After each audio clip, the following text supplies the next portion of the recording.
used to be. Used to be man on a horse. Man. Forward, men! Man the avenger. Man the leader of men. Yes. Yes, man at the wheel of powerful machines. Man at the stick of a helicopter flying over the hills. Man at the wheel of a steam shovel. Man with a weed whacker. Man with a rototiller. Man. Now it's man powering a vacuum. Okay, honey. Lift your feet. Okay. Man, the bringer of music, of art. You need cooling! Baby, I'm not food. Man, the bringer of fire. Fire! Yes, yes.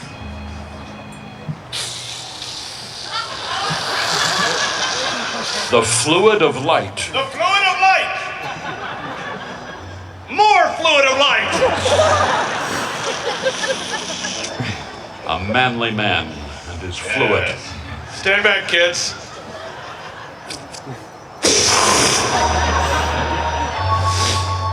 My eyebrows. Just my eyebrows. They'll grow back better than ever.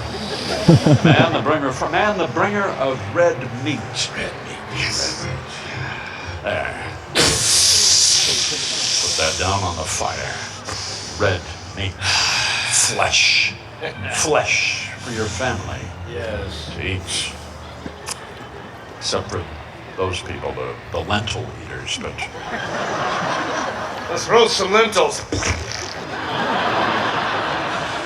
man, the bringer of meat. This is no ordinary rib roast here. No. This is Alaska. Man brings home his own meat. Did I say that wrong? Yeah.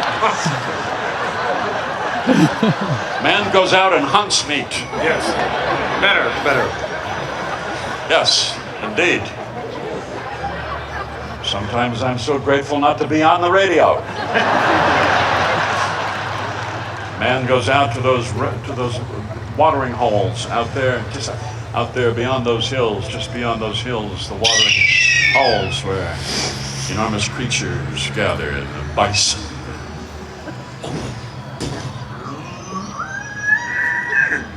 Moose. Caribou.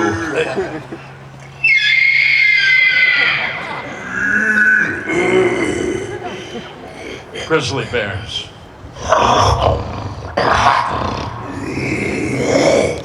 Mountain lions. All there. Yes. And those rare polar elephants.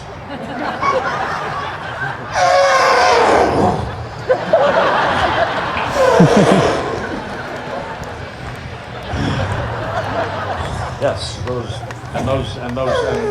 and let's not forget those walruses.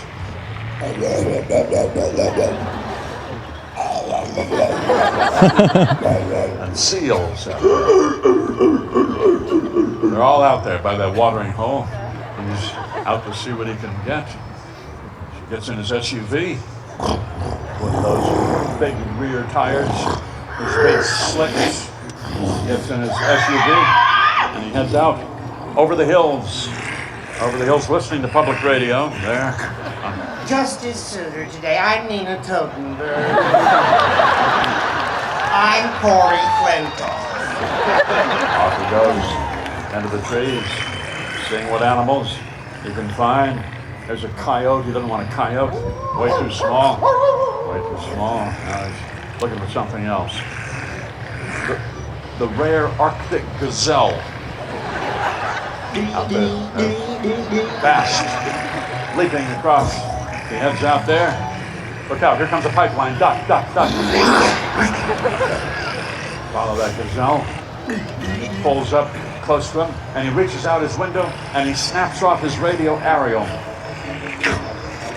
Hand to hand, mono a gazello.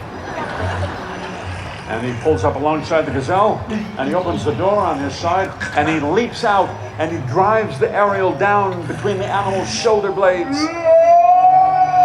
in slow motion. Oh, wow. He got him with one aerial, and pulls it out, throws him over his shoulder. Okay, what happened to the SUV? It's off there in the muck, in the mud somewhere. Gonna have to walk back now. All right, back to P.O.E.M where he goes, and he puts it over his shoulder. Gazelle. Gazelle, got it himself. Is the gazelle in season? I'm not sure. Oh well, no cops, no stops. We don't care. It's Alaska. All right, okay, clean it. Cleans it himself. Rips the fur off.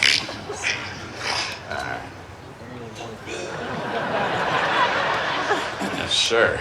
That'll be good for that Elks Club meeting. Cleans it.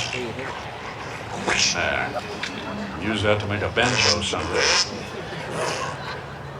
What were those sounds? Is it still alive? No. No. Okay. All right. Oh, you've cut that haunch off. You got that haunch? Very good. Okay. Put it on the fire. Okay. This was a flashback. You understand. There he is. Man the bringer of meat and man the bringer of fire. Standing there roasting the haunch of the gazelle as his wife stands next to him, asking those little picky questions that they ask. You know, where's the USDA stamp? No, where's the it's fresh. Plastic.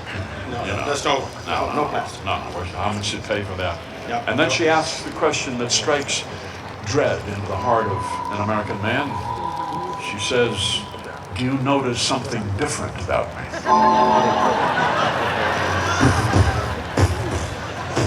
Why do they expect us to watch them every minute of every day? But you have to get this one right. Yep.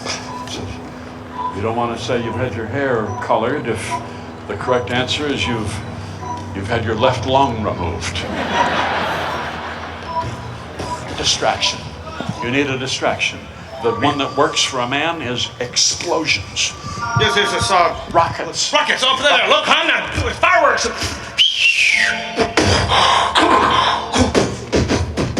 When in doubt, blow something up.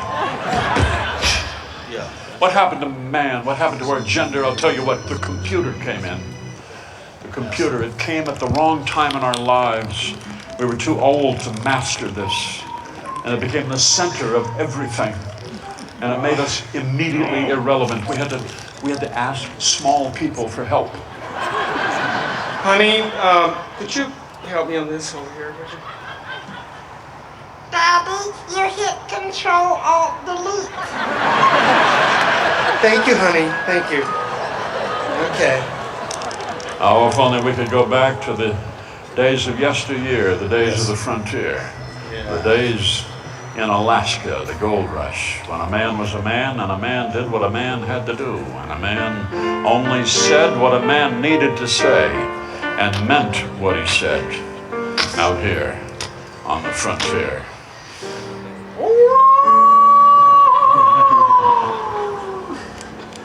Afternoon. Afternoon. You're not from the Matsu Valley, are you? I may or may not be. That's for me to know and you to find out.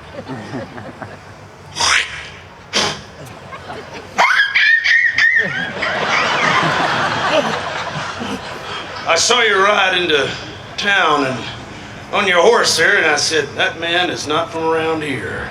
Very perspicacious of you. Big word from a out-of-towner. Big word.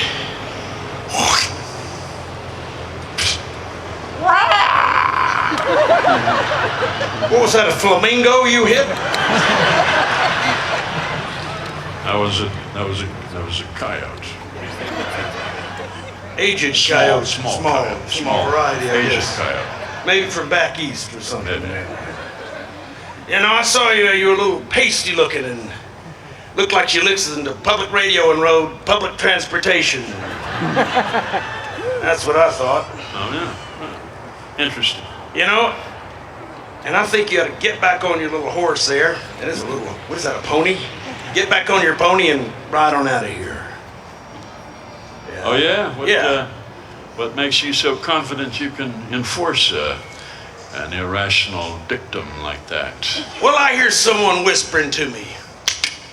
Mr. Samuel Colt, whispering in my right hand. Says maybe you should move on. Oh, really? Is that some kind of a little pepper grinder or what? That sounded like a... Let me show you what it does.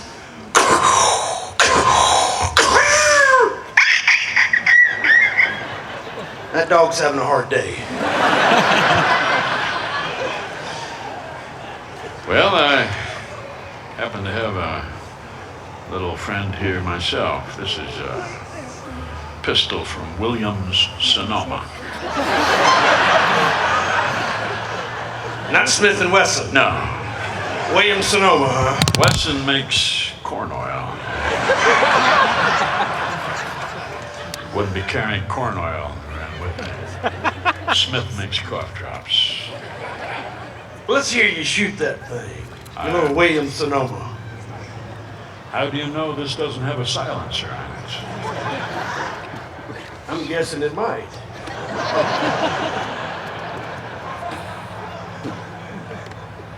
Well, I may shoot this sooner than you think, mister.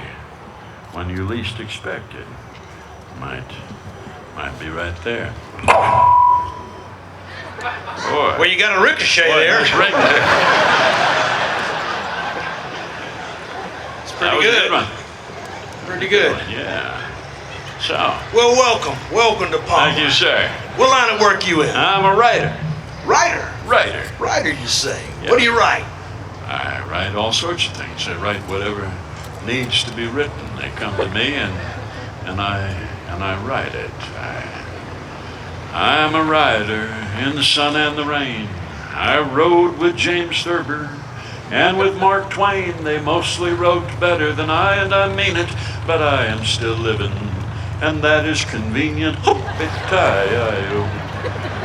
Get along, little do. I wrote this, what we're doing right here. I wrote this. This? Yeah. What we're saying right now. What we're saying, I wrote the words that are coming out of your mouth, every single one of them. Well, I'll be dagged now. I wrote that word. Whoa, I would not have said that. No, you You wouldn't. just wrote, I would have said, I'll be screwed, blued, and tattooed, or shut me up and call me Shirley, but not I'll be dagged now. No. This is Alaska, you don't talk like No. that. Yeah. Wow. Okay, all right. Hats off to you, Mr. Wordman. Thank you. Wow. English major. Yes, sir. Yes, sir. The tall man in the black suit with the red tie, the mysterious stranger, stepped away and walked over toward his horse, or what the tall man from Palmer thought was a horse, but actually was a moose, a domesticated moose. 950 pounds. Yes, got aboard him.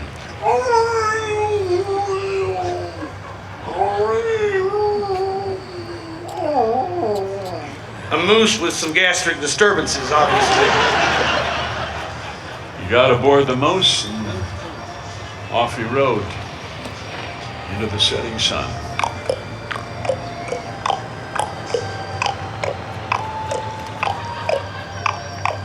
Excuse me, who was that stranger? Ma'am, that there was an English major. A message from the professional organization of English